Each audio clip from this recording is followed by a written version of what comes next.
Assalamualaikum warahmatullahi wabarakatuh. Waalaikumsalam warahmatullahi wabarakatuh. Selamat datang di podcast Sahabat Aziz. Dan terima kasih saya kepada para subscriber ataupun yang viewer yang sudah menonton video ini. Insya Allah nanti hasil dari video ini, kalau benar menghasilkan dari YouTube, akan disalurkan untuk program-program Aziz Jateng di Solo Raya. Dan adapun kalau yang belum subscribe, silahkan subscribe dan silahkan share kepada yang lainnya, karena sedekah tidak harus berupa uang, tapi kita bisa untuk berupa kuota dengan subscribe, like, dan share. Nah, hari ini saya kedatangan tamu, yaitu seorang ustadz muda, dai muda di Solo Raya ini, yang bernama Ustadz Aziz Abu Faiz Mubarak, founder Aziz Dakwah Center. Nah, beliau ini masih tergolong muda, umurnya hampir sama dengan saya. Langsung saja kita sapa beliau. Assalamualaikum Ustaz. Waalaikumsalam warahmatullahi wabarakatuh. Gimana kemarin? Alhamdulillah, baik. Ini namanya Ustadz Aziz Abu Faiz Mubarak. Ya. Panggilannya Ustadz Faiz atau Ustadz Aziz?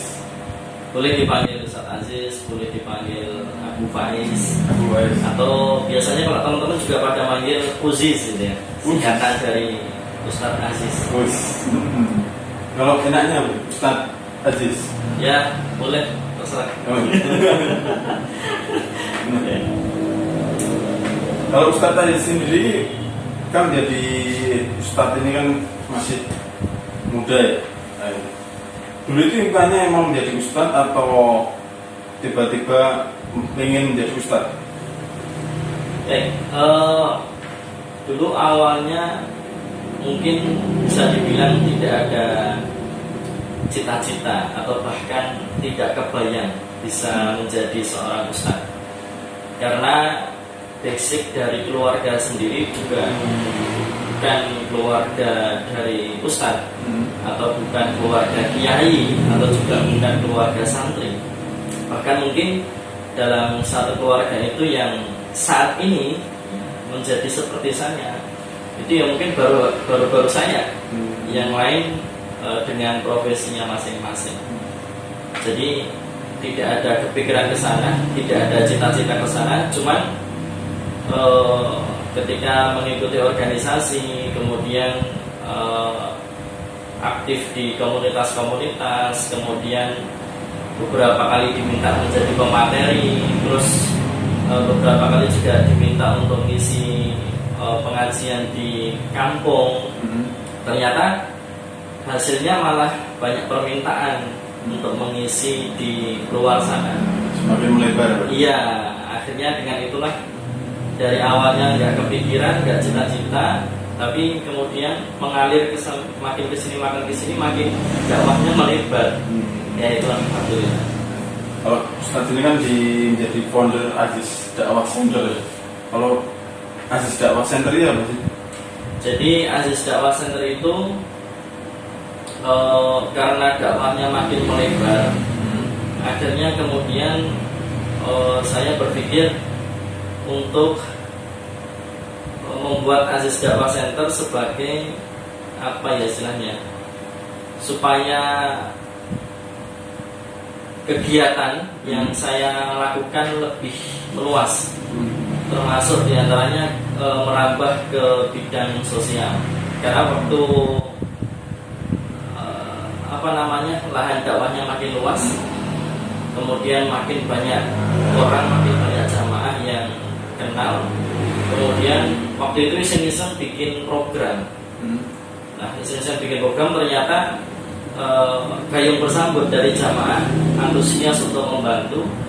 Akhirnya ya sudah, saya bikin Aziz Dakwah Center itu untuk menaungi semua kegiatan-kegiatan baik dakwah ataupun sosial dari saya. Kalau program-programnya sendiri dari Aziz Dakwah Center? Kalau program utamanya itu sebetulnya kita lebih fokus ke dakwah yang berada di pedalaman atau pelosok atau di kampung-kampung. Jadi kalau ada kampung yang padat, kampung yang dalam, kampung yang pelosok itu pedalaman, atau bahkan pedesaan mungkin yang sangat dalam, yang sangat pelosok. Kemudian belum ada binaan di situ, disitulah Aziz Dakwah Center nanti masuk untuk bagaimana kemudian bekerja sama dengan yang ada di kampung atau di desa tersebut, supaya di situ ada kajian binaan. Berarti sampai ke pelosok-pelosok Ya, daerah ke atau remaja, seluruhnya? kemudian ke orang tua. Kalau untuk tempatnya di Seloraya, di desa pun juga ada. Ya, di desa pun juga ada. Paling jauh Kalau yang kemarin sudah saya jalani dan sampai sekarang masih berlanjut, itu ada di Kecamatan Manyaran, Desa Bijiharjo, Manyaran Wonogiri. ya, di Wonogiri. Alhamdulillah sampai sekarang masih berlanjut, dan setiap sebulan sekali saya ke sana untuk membina TPG dan remajanya. Terus juga intinya supaya program yang sudah kami rintis di sana tidak berhenti, supaya terus berkelanjutan. Jadi saya sebulan sekali ke sana untuk nengok dan berkoordinasi. Berarti sana sudah ada timnya sendiri? Sudah ada timnya, ya dari sana sendiri. Oh, dari kampungnya. Jadi kami masuk sekedar untuk babak alas, untuk proses awalnya, tahapan awalnya kami kerjakan. Kemudian begitu nanti sudah berjalan kegiatannya, kami bentuk tim di sana, orang-orangnya juga orang-orang asli sana untuk bisa menjalankan program itu. Tapi supaya supaya mantep itu ya, bahwa itu program memang harus jalan dan tidak boleh berhenti, maka harus ada kontrol, harus ada pengawasan. Itu dengan cara seperti itu. Setiap sebulan sekali saya harus ke sana buat koordinasi, mengkontrol kegiatan. Kalau setiap kajiannya Ustaz sendiri kan ada kayak sponsor itu, dakwah spot itu termasuk binaan dari Aziz Dakwah Center atau beda komunitas? Beda. Jadi kebetulan qadarullah saya di dakwah spot itu komunitas dakwah dan sosial juga yang ada di Solo ini, dan saya di situ diamanai untuk divisi dakwah dan IT. Otomatis kalau divisi dakwah dan IT termasuk tadi mengurus program-program dakwah, baik dakwah di kota dan di Wonogiri. Di Wonogiri dakwah spot juga sudah punya binaan di Nyamplung, Liriwoyo, Sirnoboyo. Itu sama juga, setiap sebulan sekali kita ke sana. Itu berawal dari dulu bantuan sosial, menyalurkan air bersih, kemudian sembako, kemudian paket pendidikan ke sana. Nah, kan eman-eman kalau hanya itu. Maka akhirnya kemudian kita bikin binaan, kajian binaan di sana setiap sebulan sekali. Itu Berarti istilahnya kolaborasi gitu ya, kolaborasi. Kalau Ustadz Aziz sendiri kan selama berdakwah ini segmen jamaahnya itu untuk kalangan anak muda, umum, atau bapak-bapak atau orang tua yang masih aja itu? Ya, awal mulanya itu lebih ke remaja, karena waktu itu kan usianya masih muda ya, waktu terjun di dunia dakwah.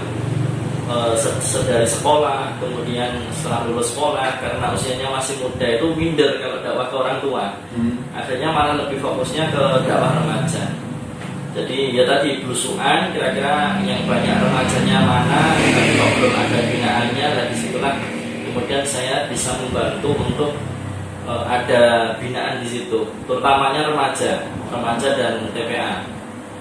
Tapi ternyata berjalannya waktu, ketika remaja itu sudah jalan, malah dari orang tua juga pada minta.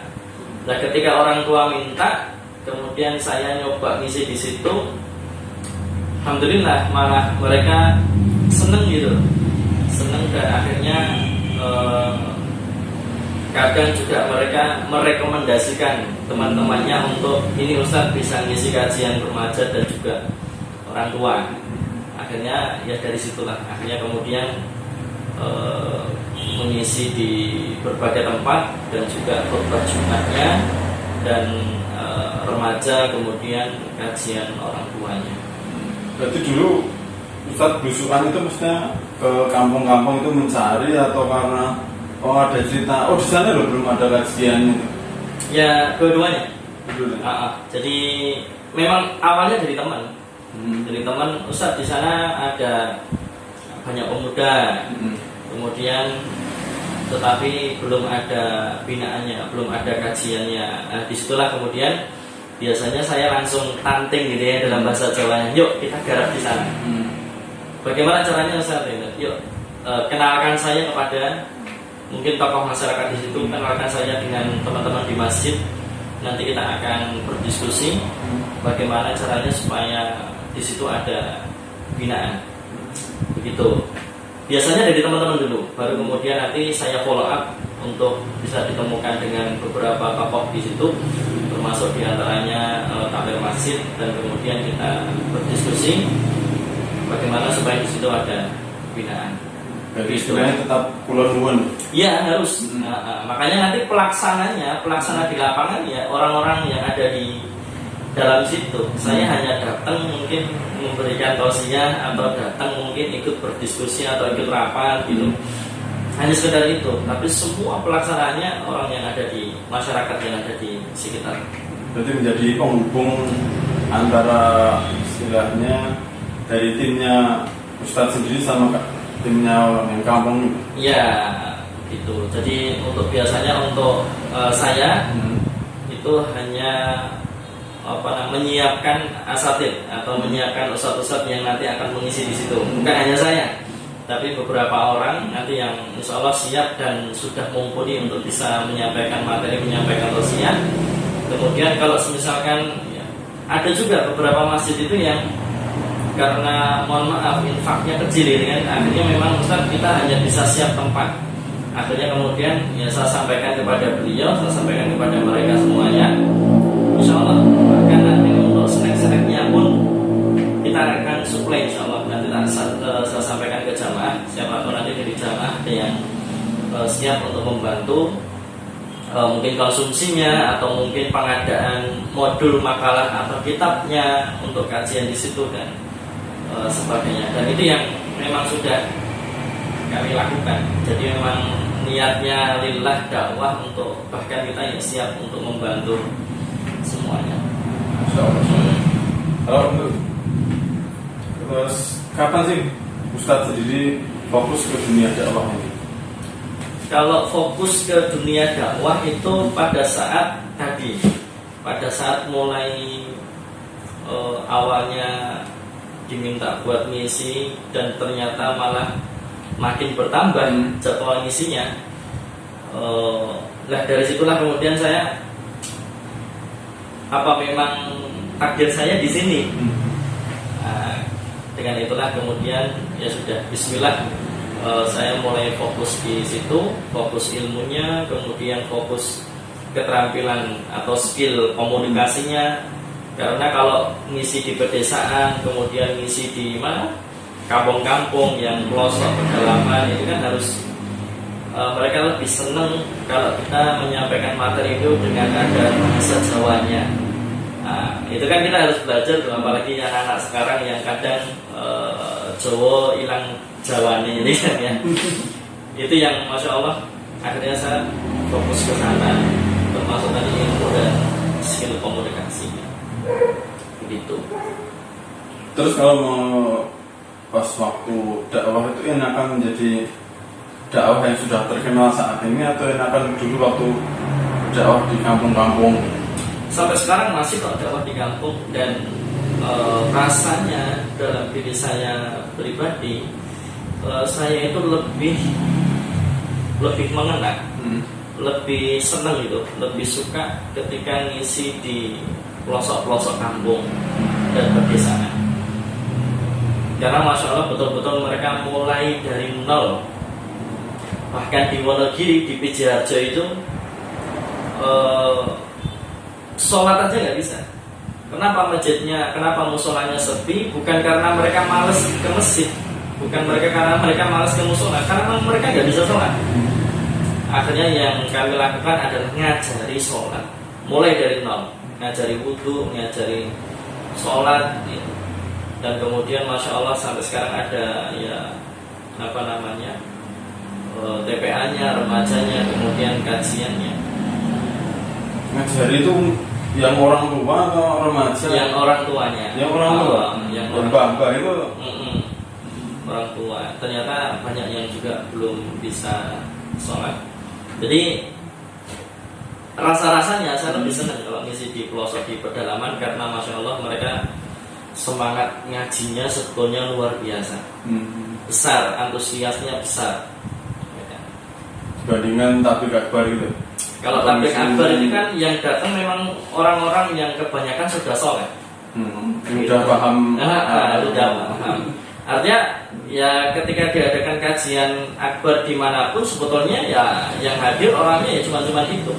Banyak memang tapi yang hadir ya muter gitu. Ya mereka muter aja, datang ke sana, datang ke sini. Tapi kalau di kampung-kampung itu masya Allah mereka yang belum kenal sholat, belum kenal masjid, itu yang jadi sasaran utama saya, abangan. Dan bahkan mereka tak sedikit yang memang mantan preman, yang sehingga tahunnya masih sebadan, gitu kan, dan sebagainya. Itu lebih menantang dan bagi saya lebih ada rasa kebahagiaan tersendiri.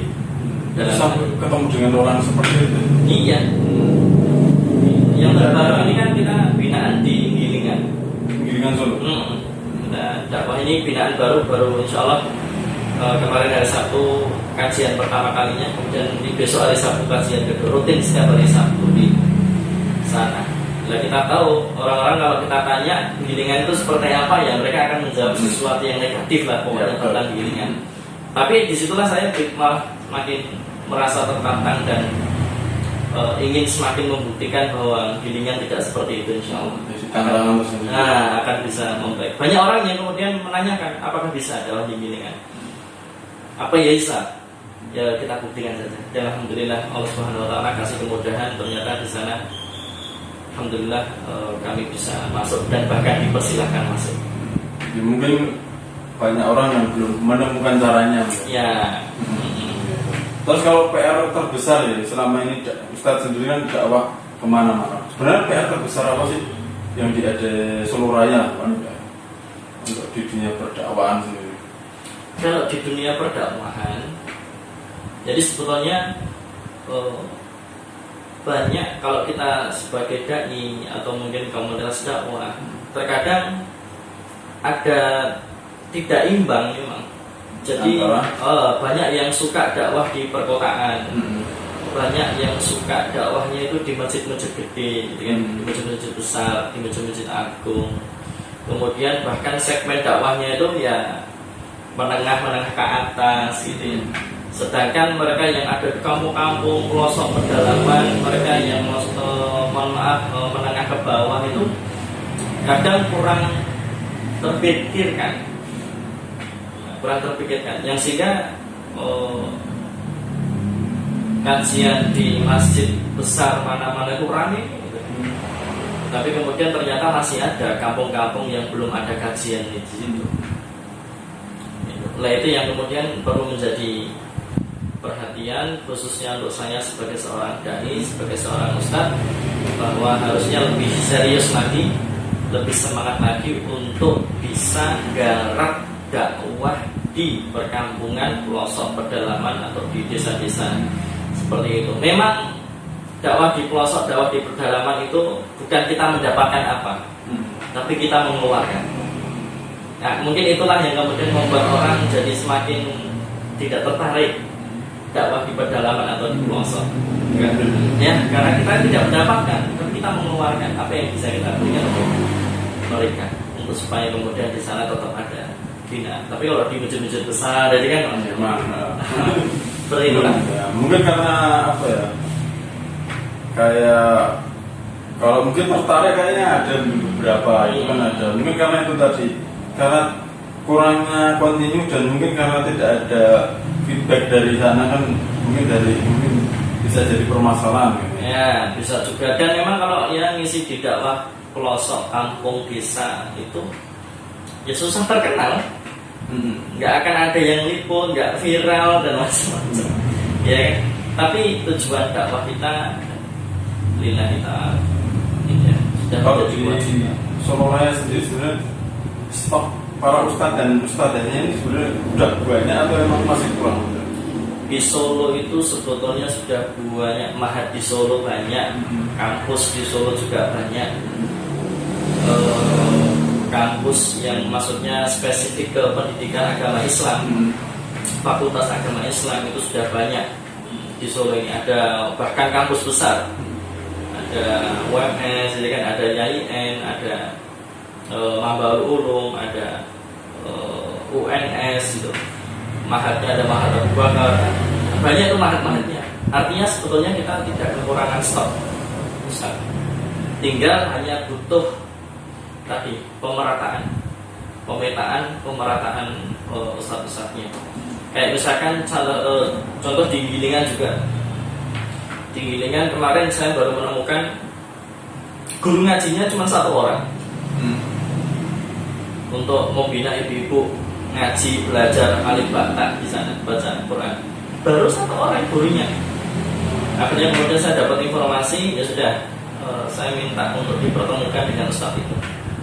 Nanti kita akan bantu, kita akan carikan untuk bisa membantu ngajari ngaji. Ya, sehingga itu tidak hanya cuma 1 orang.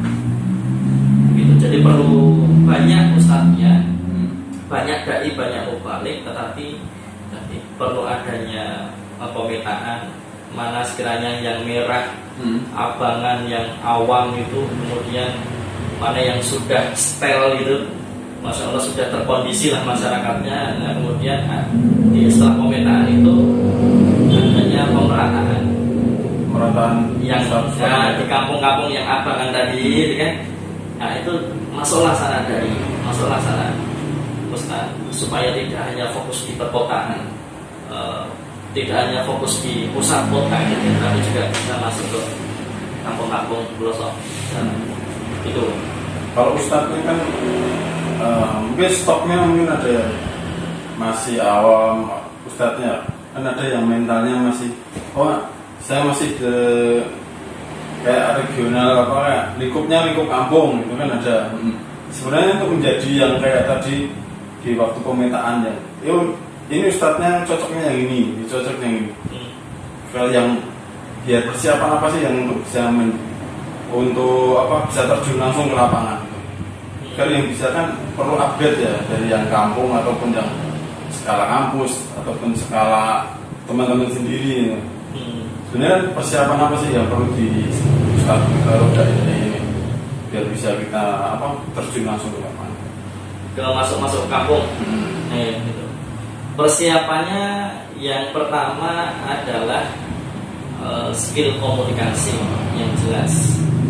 Penting banget belajar keterampilan dalam menyampaikan tausiah terutama, karena ketika kita terjun di masyarakat yang abangan atau yang awam bisa dibilang, itu mereka nggak akan nyampe kalau kita belajarnya, kalau kita menyampaikannya tinggi-tinggi ilmunya.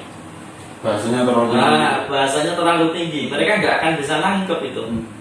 Dan kemudian juga mereka lebih senang kalau tadi ada bahasa Jawanya yang sehingga lebih terkesan, ada mereka lebih bisa merasa lebih dihargai, lebih dihormati, ada tata kramanya begitu. Kemudian tadi ada humornya kan, walaupun ya jangan banyak-banyak juga humornya. Ya, kalau nanti banyak humornya, ilmunya juga sedikitnya masuk. Jadi tetap ada humornya, tetap santai, tetapi ngena tadi. Jadi kemampuan keterampilan dalam menyampaikan materi, kemudian bahasa Jawa. Kadang-kadang di Jawa ini ya, apalagi di Solo, supaya mereka lebih merasa untuk di ajeni, lebih dihormati, ada tata keramanya begitu. Kemudian yang ketiga ya ada humor-humornya. Nah itu sebetulnya bisa kok dipelajari, kan sekarang YouTube banyak yang ustadz-ustadz di YouTube itu, yang dai-dai mumpalik di YouTube itu yang juga menyampaikan dengan bahasa Jawa kan banyak. Nah itu pelajari aja bagaimana teknik mereka menyampaikan materi apa yang mereka sampaikan, atau mungkin humor apa yang mereka bisa bikin ya, kemudian membuat suasana itu jadi cair, mereka juga jadi nggak bosen walaupun kajiannya 1 jam sampai 2 jam itu. Nah, kemajuan teknologi itu bisa kok dilihat dan bisa dipelajari, dan yang paling penting dipraktekkan, karena kita akan makin lihai kalau jam terbang kita semakin dipraktekkan. Iya, makin kita sering pakai, sering mempraktekkan tadi sesuai jam terbang, kita pun juga akan semakin lihai itu semuanya. Terus terakhir ini lah, sebenarnya setiap orang sih bisa nggak sih menjadi seorang pendakwah? Ya, sebetulnya kan memang kewajiban bagi kita sebagai seorang pendakwah. Kita misalkan kalau dalam bahasa sederhananya, kita itu tidak cukup menjadi orang yang soleh, tapi kita pun juga harus menjadi orang yang muslim. Mensolehkan orang lain. Bukan hanya soleh diri ini, tapi kita juga harus ada upaya usaha untuk bisa mensolehkan orang lain, memperbaiki kondisi orang lain. Makanya dalam surah Al-Asr itu, wal 'asr innal insana lafi khusr illa alladziina aamanu wa 'amilus shalihaati wa tawassaw bil haqqi wa tawassaw bis sabr. Allah Subhanahu wa taala sampaikan rugi itu manusia, kecuali orang yang beriman dan orang yang beramal saleh. Ini orang saleh nih, beriman, beramal saleh. Tapi nggak cukup. Nggak cukup. Kalau mau tidak rugi, gitu kan? Kalau mau jadi orang yang beruntung, dia harus lengkapi dengan wa tawassaw bil haqq wa tawassaw bis sabr. Nasihat menasihati. Kemudian dikuatkan lagi, kuntum khaira ummat ukhrijat lin-nasi ta'muruna bil ma'ruf wa tanhauna 'anil munkar wa tu'minuna billah. Itu dalam surah Al-Imran. Ciri atau mereka para sahabat itu dipuji oleh Allah menjadi umat yang terbaik yang dikeluarkan di antara manusia. Ternyata kenapa mereka dipuji dan menjadi umat yang terbaik? Salah satu cirinya mereka mau beramal ma'ruf nahi munkar. Begitu. Kemudian sama di surah Al-Imran yang ayat ke-104 itu, di suratnya Muhammadiyah terkenalnya ya, wal takum minkum ummatun yad'una ilal khair wa ya'muruna bil ma'ruf wa yanhauna 'anil munkar wa ulaika humul muflihun. Jadi mereka yang mau beramal ma'ruf nahi munkar, mengajak kepada kebaikan, begitu, mereka orang-orang yang beruntung. Jadi ternyata cocok kalau kemudian kita kait-kaitkan sampai kepada surah Al-Asr tadi. Jadi intinya bahwa setiap kita itu memang harus berdakwah, karena tak cukup soleh, kita pun juga harus muslim. Tetapi dakwah tidak harus bicara di mimbar atau di podium atau bicara di depan jamaah seperti itu. Banyak sekali dakwah yang bisa dilakukan. Pinter desain dakwah, bikin kata-kata, bikin quote atau bikin hadis tuh, didesain yang menarik disampaikan. Atau dia cuma punyanya kuota, ya sudah, dia nge-share itu, info-info kajian, atau dia nge-share quote-quote, ya dia nge-share tausiah seperti link-link tausiah dan sebagainya itu. Atau misalkan dia hanya punyanya tenaga, punyanya waktu, punyanya pikiran, ya sudah. Berarti kalian bisa membuat pengajian gitu ya, memfasilitasi dari menjadi event organizer lah, bahasa kerennya gitu kan. Intinya ya jadi panitia untuk penyelenggaraan kegiatan dakwah di situ. Jadi intinya dakwah bukan hanya ngomong di depan, bukan hanya naik di podium atau mimbar, tapi apa yang kita punya, disitulah kita berkontribusi untuk dakwah ini. Yang punya fulus, yang punya duit, ya sudah, naik bahasa Jawa ini ragati, biayai itu kegiatan-kegiatan dakwah, jadi donatur, ya, jadi muhsinin, itu. Seperti itu. Terima kasih Ustaz Aziz. Terima kasih untuk waktunya yang sudah terwakil di sini. Dan terakhir berkait dengan persiapan dai yang tadi masuk ke dakwah kampung, desa, pelosok adalah kita juga harus lebih lembut lah dalam perbedaan yang ada atau uruf, kebiasaan yang terjadi di masyarakat itu. Budaya yang ada di situ. Artinya begitu kita masuk dakwah di situ, jangan langsung kemudian menyalahkan budaya itu kalau tidak sesuai dengan syariat. jangan langsung kemudian mengatakan bahwa pelakunya mungkin bid'ah, pelakunya mungkin kafir ini kan. Jangan sentuh di situ dulu. Ya, jangan sentuh di situ dulu. Kita asalkan ada dalilnya, ya, selama ada dalilnya, selama ada Quran dan sunnahnya, ada hadisnya, walaupun mungkin derajatnya nah itu. Tapi asalkan ada dalil dan asalkan itu baik, bukan kesyirikan, bukan menyekutukan Allah, ya kita berlapang dada dulu. Walaupun kemudian sebetulnya kita juga tidak melakukan itu, tapi tahan untuk tidak menyalahkan, tahan untuk tidak mengkafirkan atau membid'ahkan, tahan itu dulu. Ya, banyak materi lain yang bisa disampaikan sebelum itu. Jadi itulah yang menjadi pengalaman saya pribadi, yang sehingga dakwah kita masuk kemana-mana bisa diterima oleh mereka.